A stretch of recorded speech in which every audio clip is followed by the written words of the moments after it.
Welcome to Designer Discussions with Jason, Mirjam, and Maria. Today, we're going to talk about how to know when you need a press release. Welcome to the Designer Discussions podcast. Tune in each week where we discuss marketing, branding, PR, and business advice for design professionals. This episode is brought to you by Get Ink DIY. Interior designers that want to break into that luxury design market are going to need those press placements and publications that really set them apart.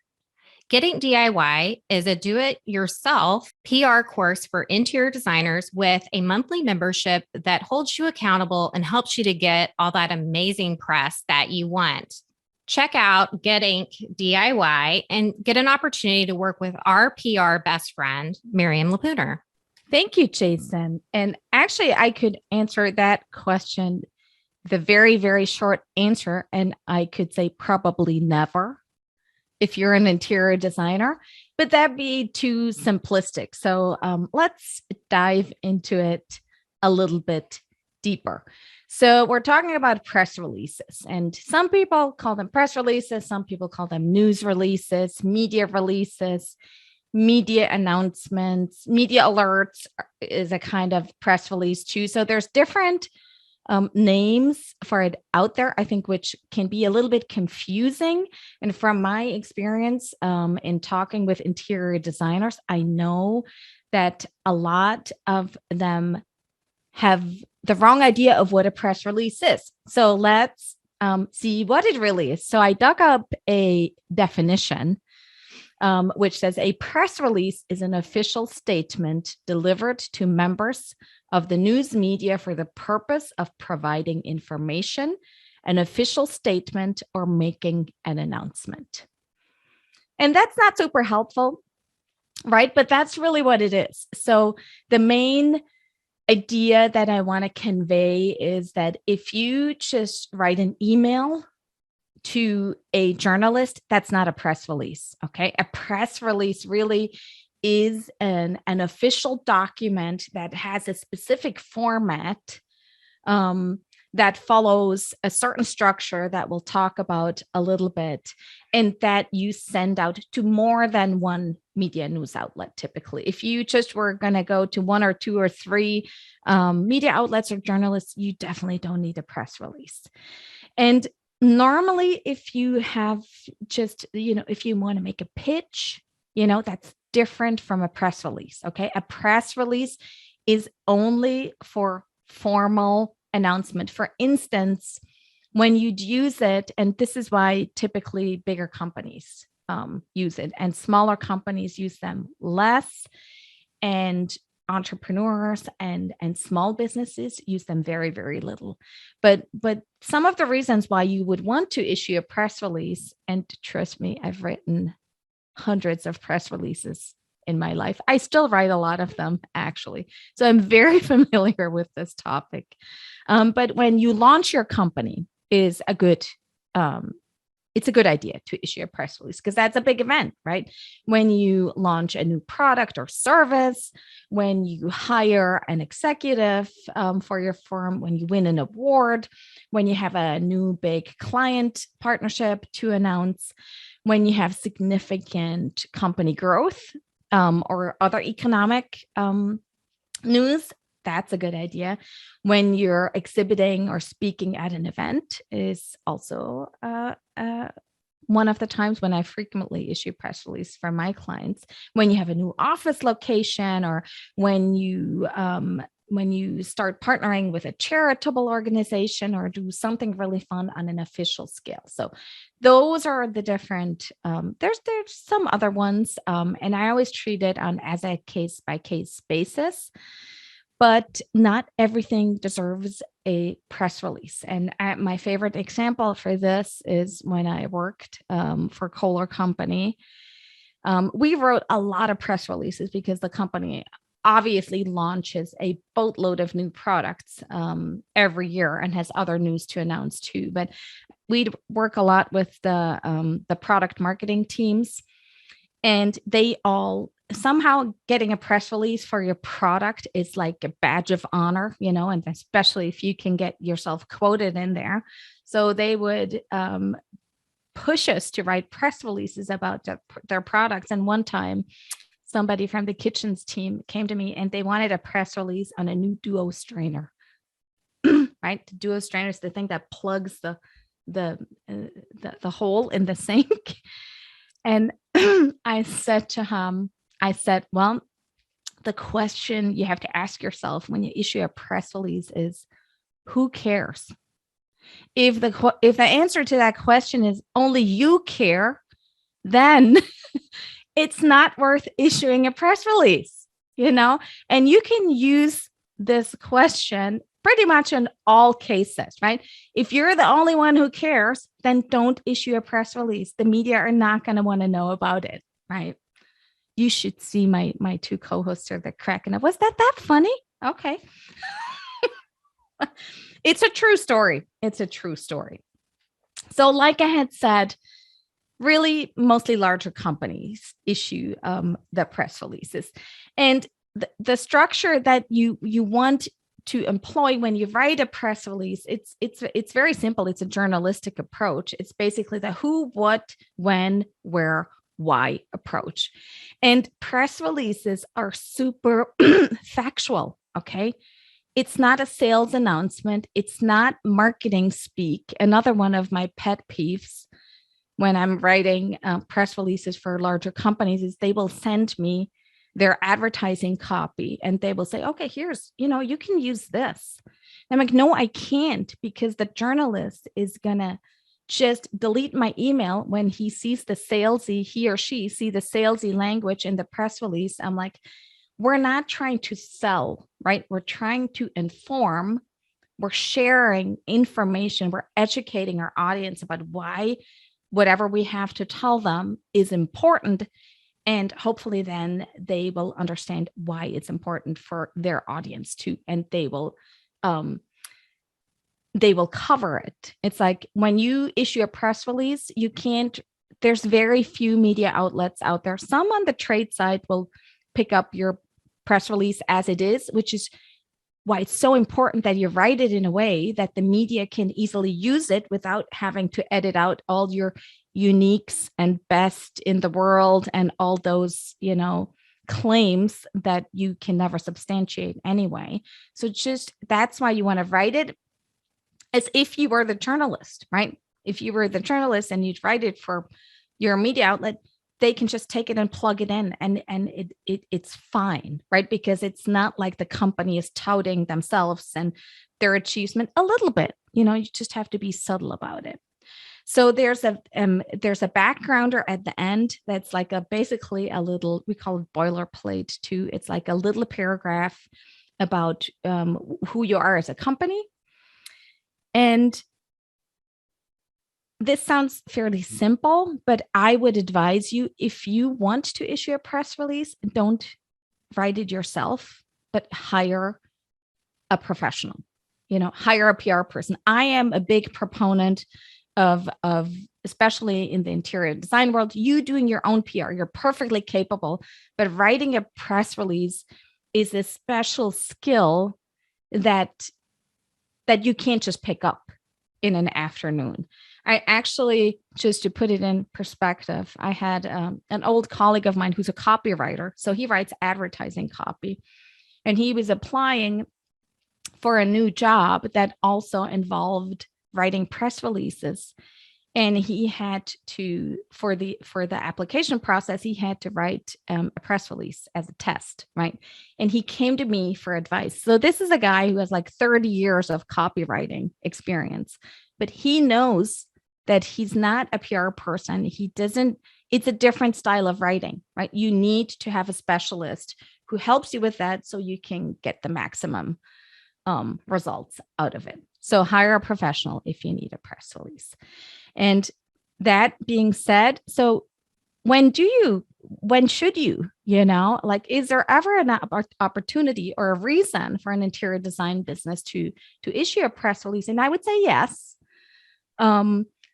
So like I said, like if you open a showroom, for instance, if you launch a book or a podcast or a licensing deal, if it really any of the reasons that I listed before, if that's happening for your business, it's it can make sense to issue a press release. And when you go talk to that professional, you can also ask them their opinion. Say, do you think, is it a good idea for me to issue a press release? And if they are worth their money, they will tell you yes or no, and not just tell you yes to write the press release, right? So when you have this press release written, and maybe in the show notes, we can link to an example so you can see what it actually looks like in real life. I'll link to one of the press releases that I wrote. So then what do you do with it? There's a few different things that you typically do. It's like if you have a news or a press area on your website, you could include it in there.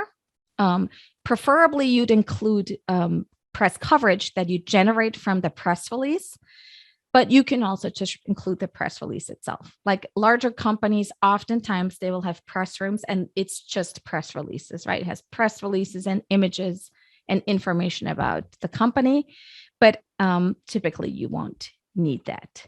So, but you want to post it somewhere, you can put it on your social media, definitely on LinkedIn. You see a lot of press releases. It's just people like information, right?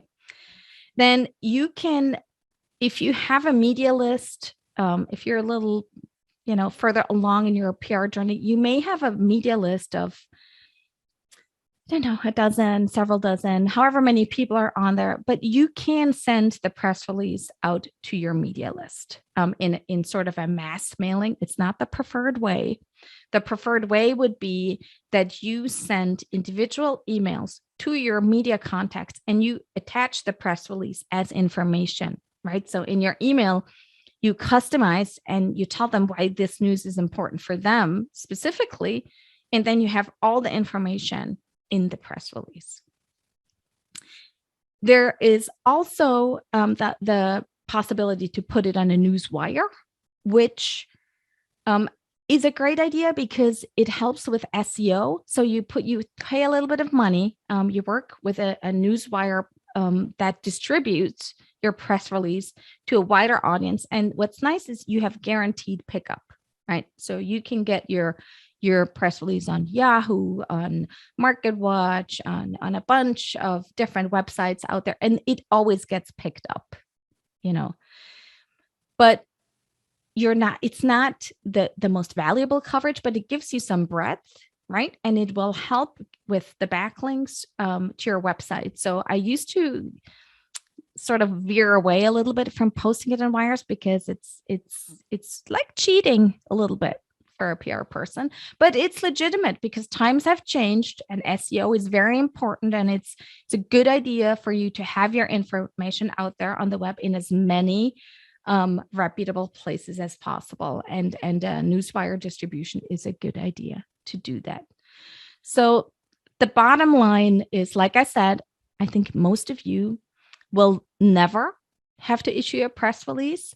But I hope that this gives you a little bit better understanding of what it is and what, if ever, you're going to want to think about hiring somebody to write that press release and get it out into the media sphere for you.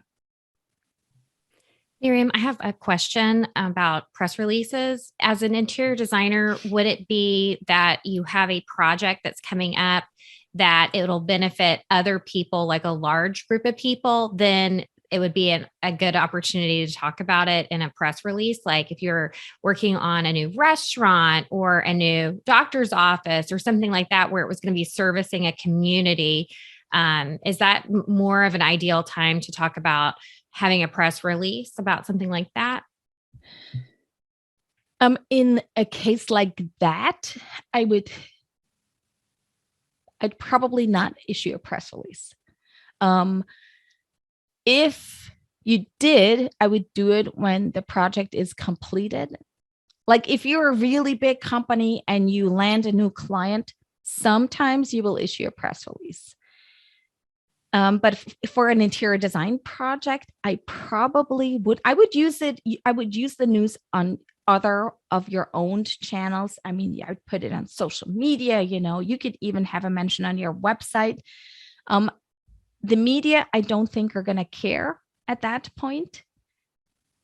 So I wouldn't do it. And I wouldn't write a press release just to put it on a wire. I would really only write a press release if the news is legitimate and you think you can get some real media coverage, earned media coverage with it.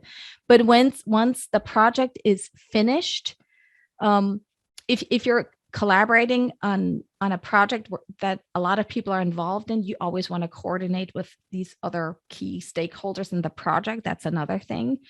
But to me, because it is a project, I would turn that into a pitch, because the coverage is going to be exclusive, right? So if you have a really nice project, you're going to want to pitch it as an exclusive to your top choice of media outlet, right? Because if you issue a press release, it's not exclusive. So you would only do that if you're approaching a number of media outlets at the same time. So for projects, I'm not going to say never, or maybe you pitch the exclusive first and then you turn it into a press release and then you put it on a wire, and there's actually, if you have a very high profile project, there's a specific wire that's for architect and design projects that we can also, it's called V2Com. And that can be a good idea, but I would not do it before the project. And I probably just would keep it to a pitch unless, it's a really, really, really big deal. Awesome. Thanks for clearing that up. And like I said, we'd have to look at that. It's like you want to look at each piece of news, at each project, and then you think through it and then you make a decision. So sometimes it's a little difficult to make these generic decisions, but that would be my guideline. This is amazing information, Mirjam. So for anyone in the audience that wants to know more, how do they do so? That's an excellent question. You can always send me an email at Mirjam@GetInkDIY. You can go to my website. You can find me on social media. And I'm happy to answer questions you have. There's a lot of articles out there on the internet. I am honestly not sure how helpful some of them are. And I do think that as an interior design business, you're in a very special situation and not all the rules apply to all the businesses. But if you ever have questions, yes, by all means, reach out to me. I'm happy to help. We are happy to have Mirjam here as the co-host, and she loves to help all designers. So feel free to reach out to her when you have a question of any kind. And if you have enjoyed this episode, make sure to hit the like button, subscribe, and share this with all of your designer friends. And we hope to see you all here next week on Designer Discussions. This episode is brought to you by Get Ink DIY. Interior designers that want to break into that luxury design market are going to need those press placements and publications that really set them apart. Get Ink DIY is a do-it-yourself PR course for interior designers with a monthly membership that holds you accountable and helps you to get all that amazing press that you want. Check out Get Ink DIY and get an opportunity to work with our PR best friend, Mirjam Lapuner. We hope you enjoyed this episode of Designer Discussions. What was your takeaway? Care to share your thoughts and tag Jason, Maria, and Mirjam on social media? You can find them on all platforms at designerdiscussions.com. Don't forget to like, subscribe, and leave a review or comment for this episode from wherever you are listening.